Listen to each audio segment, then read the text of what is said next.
yaumiddin. Iyyaka na'budu wa iyyaka nasta'in. Ihdinas siratal mustaqim.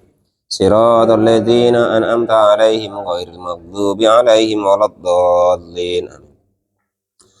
Bismillahirrahmanirrahim. Qala al-mu'allif rahimahullah wa nafa'ana wa nafa'ani bi ulumihi fid dharain amin ya rabbal alamin.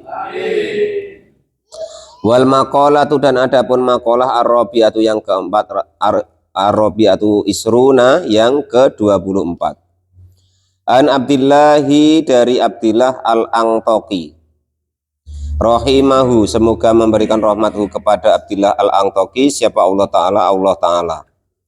Qala, sudah berkata siapa Abdullah al-Angtoki, khamsun, adapun 5 perkara ini, Hunna, adapun di dalam khamsun itu min dawa'il qalbi, dari obatnya hati.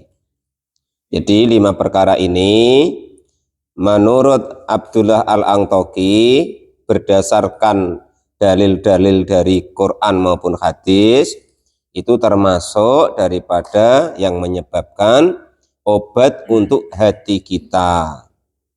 Obat dari apa? Ingda qaswatihi, ketika kerasnya hati.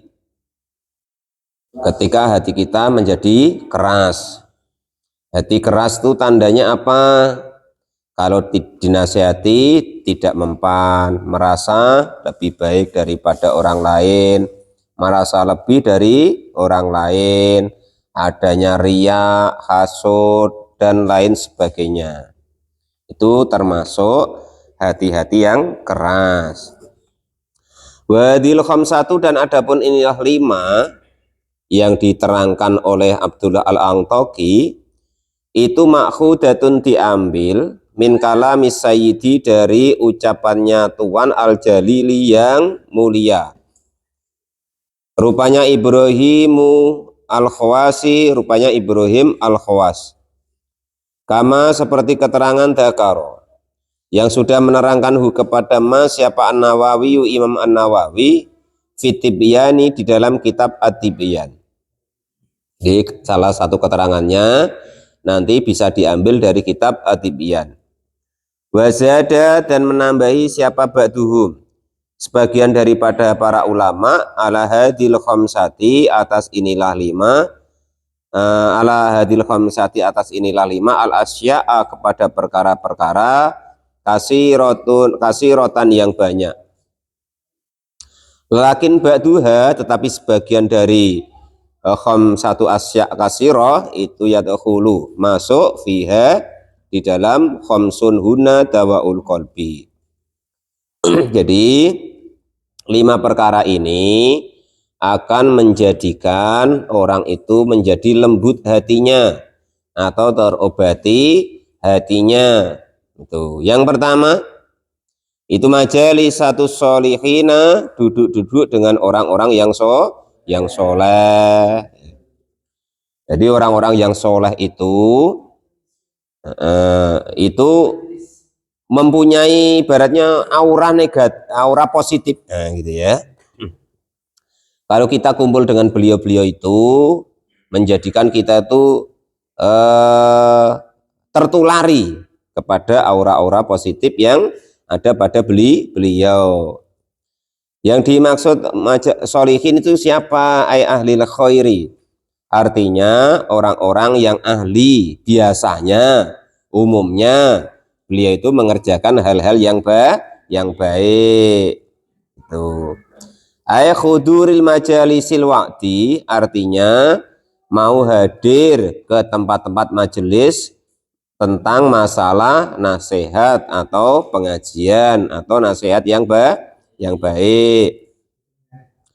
Wa akhbarus sholihina, dan berita-berita dari orang-orang yang soleh, cerita-cerita kebaikan guru-guru kita, masyayikh kita, nah itu ya, atau cerita kawan-kawan kita yang soleh-soleh, nah, itu supaya kita menjadi semangat, kita menjadi terobsesi untuk bisa melaksanakan juga kebaikan-kebaikan yang beliau-beliau kerjakan. Wa yadkhulu, dan masuk fi dzalika, Fidalika sumti, di dalam demikian diam. Fidalika, di dalam demikian maksudnya termasuk majalisus solihin atau termasuklah nanti dawaul kolbi. Apa asumtu, diam. Wal uslatu, dan mengasingkan diri atau menjaga diri, anil khaidina, dari orang-orang yang mendatangi atau membiasakan fil batili, di dalam kebatilan.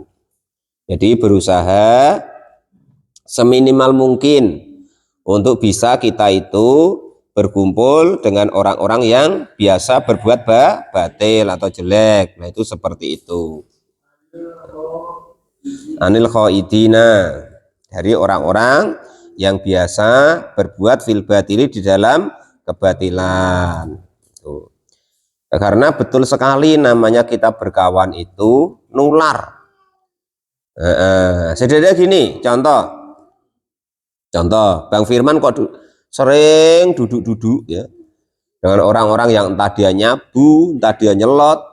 Walaupun Bang Firman itu tidak nyelot atau tidak nyabu tadi, perkiraan orang lain itu ya seperti itu.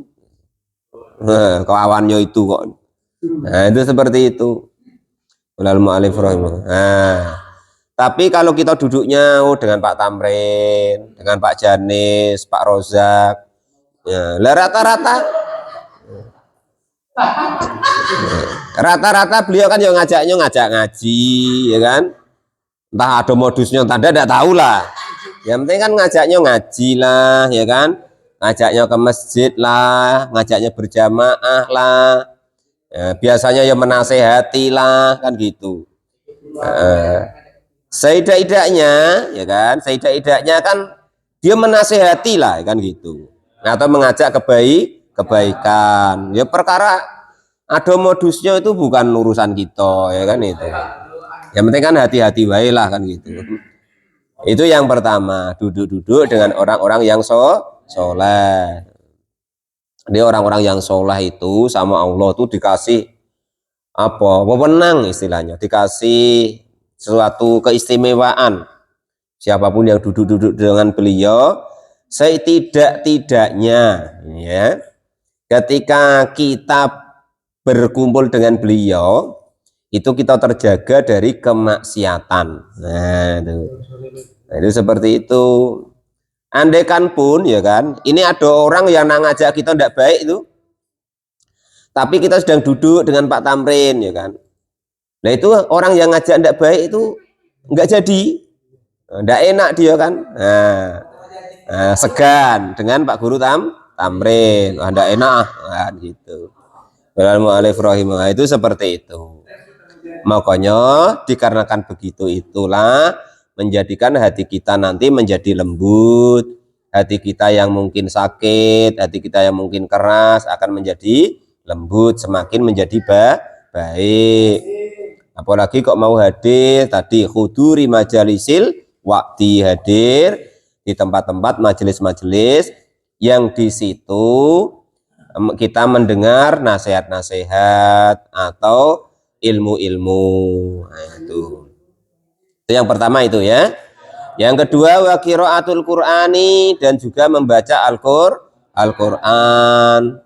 Syukur-syukur bitadbiri, dengan mengangan-angan, dengan mentadabur atau membedah lah ya, fil makna, di dalam maknanya. Itu seperti itu. Pokoknya Quran itu ya termasuk nanti ahli Allah. Kalau atau kita ingin ngomong dengan Allah ya sudah, bacalah Quran. Dan ini ketahuilah ya, bahwasanya kalian zikir sehebat apa, zikir semulia apa, zikir itu yang paling hebat, yang paling utama itu la ilaha illallah. Itu yang paling tinggi pahalanya, paling tinggi derajatnya. Tidak ada yang mengalahkan itu. Tetapi setinggi-tingginya zikir itu tidak akan bisa mengalahkan bacaan Quran. Quran yang zikir juga, tapi dia lebih tinggi apanya, gendernya atau istilahnya itu statusnya daripada zikir. Kenapa kok begitu? Dikarenakan zikir itu kan cuman kita itu mengingat, mengagungkan, memuliakan, mengetahui kepada Allah Subhanahu wa taala. Lah Quran itu adalah kalamullah. Nah, bedanya begitu. Ya, karena beliau itu kalamullah, ya artinya ya bagian artinya itu tidak sama dengan yang lainnya. Nah, itu seperti itu. Maka diusahakan walaupun satu ayat, usahakan dalam sehari semalam itu ada baca Quran walaupun satu ayat seminimalnya.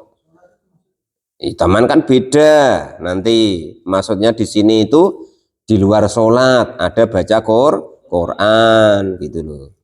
Nah itu seperti itu. Dulu kami sama Mas Ayah itu ya, kami namanya apa istilahnya itu ya, khataman. Selain dites oleh para guru-guru, baik yang bil ghaib maupun yang binador. Bil ghaib itu artinya hafalan tanpa melihat. Yang binador itu berarti membaca, dengan membaca. Selain dites dengan itu, kita diwajibkan namanya setoran kepada Allah Subhanahu wa taala. Nah, guru-guru kita dulu begitu. Umpama yang hafal bil ghaib nanti disuruh sholat malam. Setelah baca Fatihah itu disuruh baca sesampainya. Nah, terus entah 2 rakaat, entah 4 rakaat terserah. Sampailah nanti kita khatam Al-Qur'an di dalam waktu sholat. Nah, dulu seperti itu karo guru-guru kita. Yang bil ghaib ya bil ghaib, yang binadur ya binadur sambil pegang Al-Qur'an. Itu seperti itu. Itu namanya setoran kepada Allah Subhanahu wa taala. Nah, itu begitu.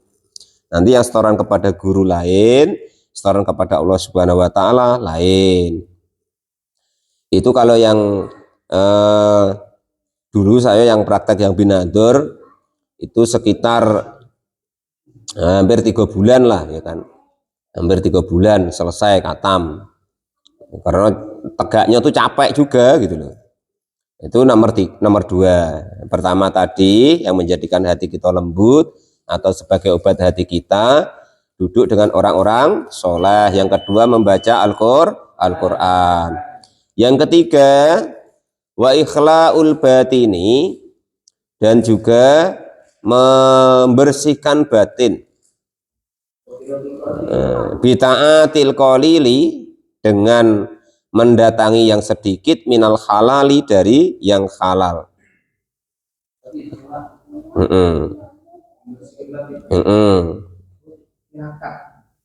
Jadi mendatangi yang sedikit dari yang halal, jangan halal terus sekendak hatinya dipuas-puaskan.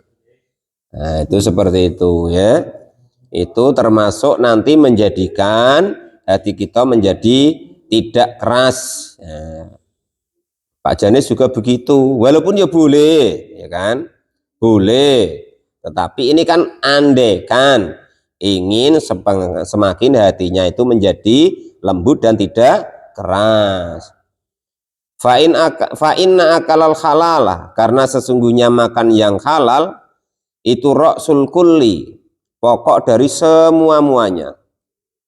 Jadi apa itu namanya, Islam itu menganjurkan sering makan-makan. Cuman yang tidak dianjurkan itu kenyang. Nah, makanya Nabi biasanya sering nyuruh makan-makan, tetapi sebelum kenyang berhenti. Nah, itu rumusnya begitu. Enggak kok sampai muntah-muntah gitu ya. Sampai kenyang ya kan. Li'anahu, karena sesungguhnya apa itu namanya, menahan, maksudnya itu ya sebelum kenyang itu berhenti, itu yanuru, akan menyinari al-qalba, kepada hati. Fatang jalla, maka akan nampak apa mura'atul basiroti, penjagaan atau pancaran. Mura'at itu apa ya, kaca ya, atau penglihatan hati gitu ya. Fatajalla, maka akan menjadi terang apa mura'atul korbi, penglihatan hati. Min sodail mawarisin, minas soda imawarisi, dari karat-karat yang mewariskan lil kosmati kepada kerasnya hati. Jadi rumusnya gitu Pak Guru ya. Silakan makan-makan terus, tapi sebelum kenyang berhenti. Sebelum kenyang berhenti. Nah ini dalilnya, makanya apa ngajilah ya makan terus ya kan. Karena kita nanti kekenyangan terus tidur. Jadilah dapat yang pertama tadi majalisus solihin. Setidaknya tidurlah bersama orang-orang soleh lah gitu lah, daripada susah nih. Minas sodai, dari karat al mawarisi yang mewariskan lil koswati kepada kerasnya hati. Wafil hadisi, dan itu diterangkan di dalam hadis al marfu'i, yang hadis itu hadis marfu. Hadis marfu itu dari status sahih itu kurang 2 syarat, itu namanya hadis marfu.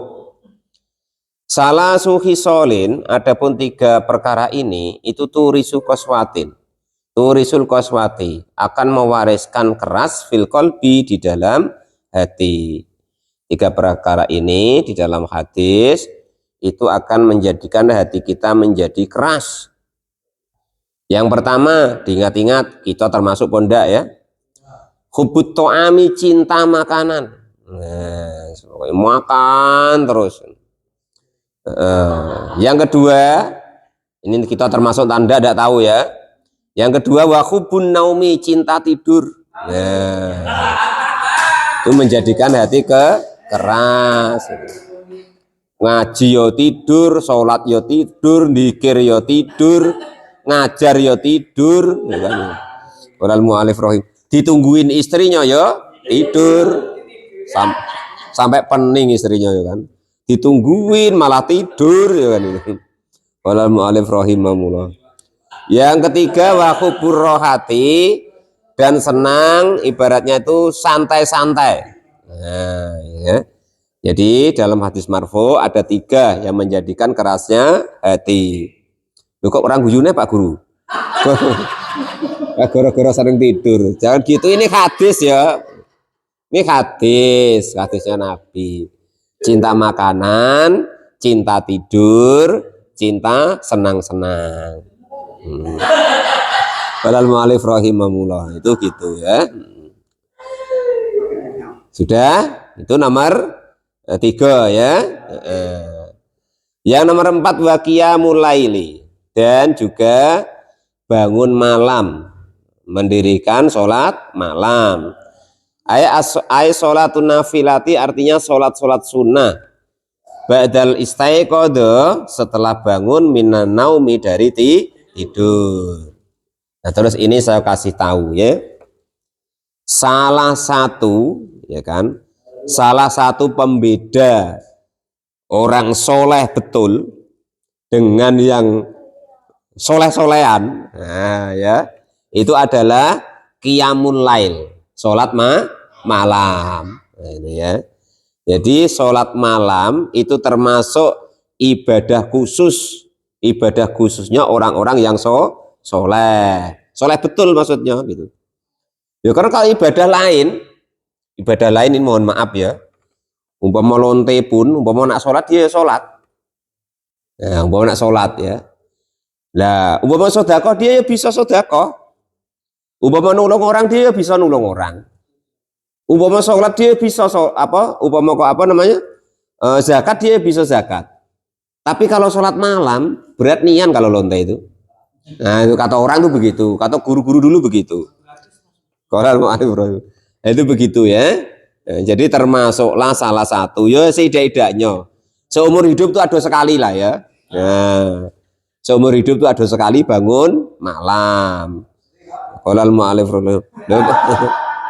Pak Guru bangun kan terus ke WC terus balik tidur lagi. Maksudnya bangun malam itu sampai mau melaksanakan sholat sunnah. Beda Pak Guru Tamrin ya kan, bangun ya kan, le bangun tuh karena kebelet nguyuh, Ini bangun karena nak apa ndak tahan nak kencing ya kan itu. Bedanya itu. Nah, itu seperti itu. Usahakan minimal seumur hidup ada sekali lah gitu. Kalau bisa tiap malam. Kalau tidak bisa seminggu sekali. Kalau tidak bisa seminggu sekali, sebulan sekali. Kalau tidak bisa sebulan sekali, setahun sekali. Kalau tidak bisa setahun sekali, seumur hidup sekali. Jadilah. Itu yang nomor 4 ya. Yang nomor 5 watadoru'u, dan juga DP apa ya istilahnya? Bahasa Indonesianya apa tuh Pak? Bermunajat. Ingdah sobahi, ketika menjelang waktu subuh. Jadi kalau bisa bangunnya tuh sebelum subuh. Jangan tidurnya sebelum subuh ya, tapi bangunnya sebelum subuh. Ingda kurbihi, ketika dekat dengan subuh. Ayat adurru'u artinya apa tadi bahasa Indonesianya? Bermunajat al-baki, yang menjadikan kita menangis. Fi awakhiril laili, di dalam akhir malam. Serahlah nangisnya, latihan dulu, terserahlah nangisnya apa dulu ya kan. Apa karena dapat jodoh, apa karena yang nak itu tidak mau, atau masalahnya banyak, terserah dulu lah. Nanti lama-lama ya nangisnya karena Allah Subhanahu wa Ta'ala. Itu begitu. Tidak nangis dinangis-nangisin lah ijaknya kan gitu. Matanya dikasih cabai apa bawang merah gitu kan. Lianahu, karena sesungguhnya sebelum subuh itu waktu tajalliyati, waktunya ibaratnya itu pemancaran dari apanya Allah, apa namanya, kebesarannya Allah. Itu waktu tajalliyat itu begitu. Wa nuzulur rahmati, dan turunnya rahmatnya Allah Subhanahu wa Ta'ala. Ini kan kalau kok ingin ibaratnya naik kelas lah gitu ya, itu caranya begitu. Jadi menurut Abdullah Al-Angtoki ada 5 yang menjadi obat di hati kita. Yang pertama yaitu kita duduk-duduk dengan orang-orang yang soleh. Yang kedua membaca Quran. Jadi mulut kita tuh jangan untuk yang ngomong aneh-aneh, kali-kali lah untuk baca Quran. Tapi aku baca terus kata Pak Janis kalau dapat undangan. Maksudnya itu Pak, untuk kita sendirilah kan gitu. Jangan kita tertipu baca Yasin terus. Rupanya setelah mati, lu Yasinku mana? Lah kan sudah kamu hadiahkan untuk orang lain, kok masih diminta lagi? Oh, di dunia sudah diganti gitu kok, ganti teh, kopi, makan, rendang, ayam ya kan, kue. Kok masih diminta lagi? Ya maksudnya tuh kita baca dewek untuk diri kita sendiri. Yang ketiga yaitu mengasah batin dengan cara itu tadi. Terus yang keempat, usahakan ada kita itu bangun malam.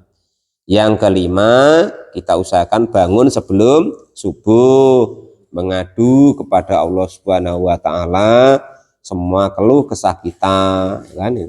Jangan ngadu sama Pak Tamrin ya kan. Nanti kalau ngadu Pak Tamrin tambah ruwet, bukan tambah dapat solusi gitu. Wazadan, dan memberikan tambahan siapa ba'dhum, sebagian para ulama. Tambahan lagi yang termasuk nanti menjadikan hati kita itu menjadi apa itu namanya, tidak keras, atau menjadikan hati kita itu sehat, yaitu kasratul istighfari, banyak-banyak beristighfar. Astagfirullah, astagfirullah. Dan kalau perlu kita itu punyalah ya kan, punya kebiasaan atau keistiqomahan itu. Apa pagi 10 kali, sore 10 kali, atau sehari semalam tuh 100 ya, dan lain sebagainya. Jadi mewajibkan kepada dirinya sendiri. Ini begitu. Selain membanyak-banyak istighfar wa dzikrul mauti, dan juga ingat bahwasanya kita besok bakal mati. Selagi badan ini masih diamanahkan untuk kita, ya kan, masih dikasih roh sama Allah, roh kita itu belum kembali kepada Allah, maka kita gunakan untuk bagaimana caranya semakin menambah kebaikan dan kebaikan. Pokoknya yang kita pikir ini perintah Allah apa lagi ya? Ini perintah Allah apa lagi yang belum ya? Sudah ini perintah Allah apa lagi ya? Nah, ini ibadah apa lagi ya? Terus menerus begitu. Nanti lama-lama kita akan selalu ingat kepada kematian. Yang seterusnya yaitu waziaratul kuburi dan ziarah kubur. Dengan cara apa? Muktabiron, dengan mengibaratkan bihali sakaniha, dengan cara yaitu mengangan-angan, mengiktibar tempat kuburan. Yang ngaji takok kemarin diingat-ingat, ya kan? Oh, ketika kita mulai dikuburkan itu begitu, ya kan? Nanti menjerit-jerit lah ini itu dan segala macamnya. Nah, kalau kita ingat-ingat seperti itu, kita akan hati-hati dalam hidup itu. Kita akan hati-hati di dalam hidup. Nggak aneh-aneh. Hidup kita, kesempatan yang diberikan oleh Allah ini tidak kita gunakan sia-sia gitu loh. Wa musyahadatun, dan juga wa musyahadatuman, dan melihat atau menghadiri orang-orang finnazai, yang dalam keadaan tercabutnya nyawa. Ya Bu, kalau kita pas nengok ya kan orang yang cabut nyawa, wah, wis macam-macam, mendelik lah, melotot lah, ya kan, melet lah, ya kan, kejang-kejang lah, ya kan, itu menangis lah, nah, dan macam lain sebagainya. Jadi ada tambahan yaitu istighfar, terus ingat kepada kematian, terus ziarah kubur. Ziarah kuburnya itu memang itibar keadaan dalam kuburan ya, bukan nyari buah macam kemarin Pak Janis ya, itu bukan nyari buah dari kuburan, tapi memang ziarah kubur mengitibarkan apa-apa yang terjadi di dalam kubur. Mengingat-ingat siksa-siksa kubur, apa yang menjadikan kita disiksa di kubur dihindari, apa yang menjadikan kita nanti bahagia di dalam kubur diusahakan untuk dikerjakan. Yang terakhir yaitu menengok atau kita ambil itibar ketika melihat orang-orang yang sedang sakaratul maut. Wal maqalatul khamisata asyara, maqalah yang ke 25. Wah, satu halaman lebih Pak. Wallahu a'lam bishawab. Alhamdulillahirabbil alamin.